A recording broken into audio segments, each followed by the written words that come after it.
Jubilee Hills PS లో మాజీ మంత్రి హరీష్ రావు విచారణ కొనసాగుతోంది. ఫోన్ ట్యాపింగ్ ఎపిసోడ్ లో 3 గంటల పాటు విచారించింది సిట్. లంచ్ టైం కావడంతో బ్రేక్ ఇచ్చారు సిట్ అధికారులు. హరీష్ రావుకి ఇంటి నుంచి భోజనం తెప్పించారు అధికారులు. అండ్ లంచ్ బ్రేక్ తర్వాత తిరిగి విచారించనుంది సిట్ టీం. హరీష్ ని 6 సభ్యుల అధికారుల బృందం విచారిస్తోంది. ఫోన్ ట్యాపింగ్ కేసులో గతంలో హైకోర్టు సుప్రీంకోర్టు ఇచ్చిన జడ్జిమెంట్ కాపీల్ని వెంట తీసుకెళ్లారు హరీష్ రావు. హరీష్ కి మద్దతుగా పెద్ద ఎత్తున తరలివచ్చారు పార్టీ నేతలు. అయితే హరీష్ ఒక్కరిని అనుమతించారు. హరీష్ న్యాయవాదిని మాత్రం లోపలికి అనుమతించలేదు సిట్. ఎందుకు ఈ విచారణ? హరీష్ రావుపై ఉన్న ఆరోపణలేంటి? నాడు విపక్ష నేతల ఫోన్లు ట్యాప్ చేశారు అనేది అధికార పార్టీ ఆరోపణ. ఇప్పటికే నాటి ఎస్ఐబి అధికారుల్ని అరెస్ట్ చేసి విచారించింది సిట్. కస్టడీలో అధికారులు ఇచ్చిన స్టేట్మెంట్లతో పాటు ఒక ప్రైవేట్ ఛానల్ ఎండీ ఇచ్చిన స్టేట్మెంట్ ఆధారంగా హరీష్కి ప్రశ్నల వర్షం కురిసింది. విచారణ పేరుతో కాంగ్రెస్ ప్రభుత్వం కక్ష సాధిస్తోందంటున్నారు హరీష్ రావు.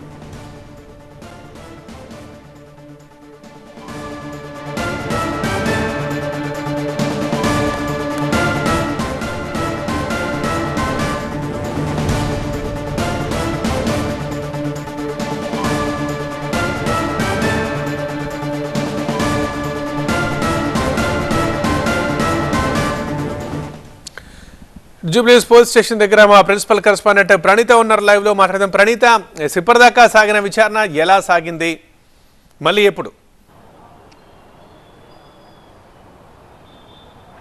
సో ప్రజెంట్ ఇంకా విచారణ కొనసాగుతుంది. అయితే కాసేపు క్రితమే లంచ్ బ్రేక్ ఇచ్చారు. ఇంటి నుండి హరీష్ రావుకి భోజనాన్ని సైతం పోలీసులు అనుమతించారు. సో ప్రజెంట్ లంచ్ బ్రేక్ అయితే కంప్లీట్ అయిపోయింది. మళ్ళీ సెకండ్ దఫా విచారణ మళ్ళీ స్టార్ట్ అయింది.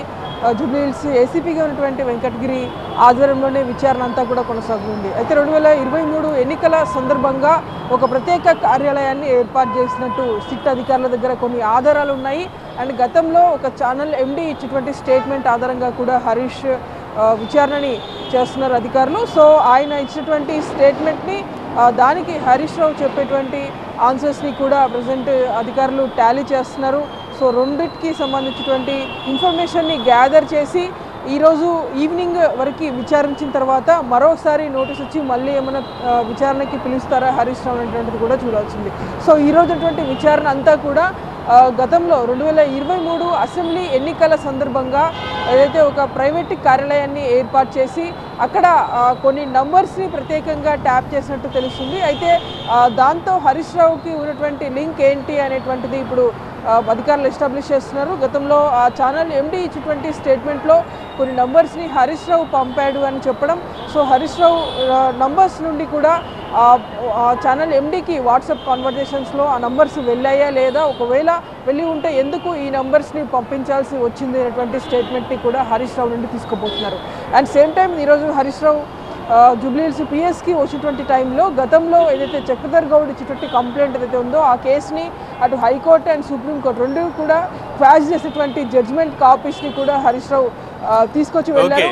సో ఇన్వెస్టిగేట్ చేసేటువంటి అధికారులకి ఆ జడ్జిమెంట్ కాపీస్ని కూడా చూపిస్తారంటూ బీఆర్ఎస్ లీడర్స్ మాట్లాడినటువంటి సందర్భం. సో ఈరోజు మరొక 2 గంటల పాటు కూడా హరీష్ రావుకి సంబంధించిన విచారణ కొనసాగే అవకాశం ఉంది.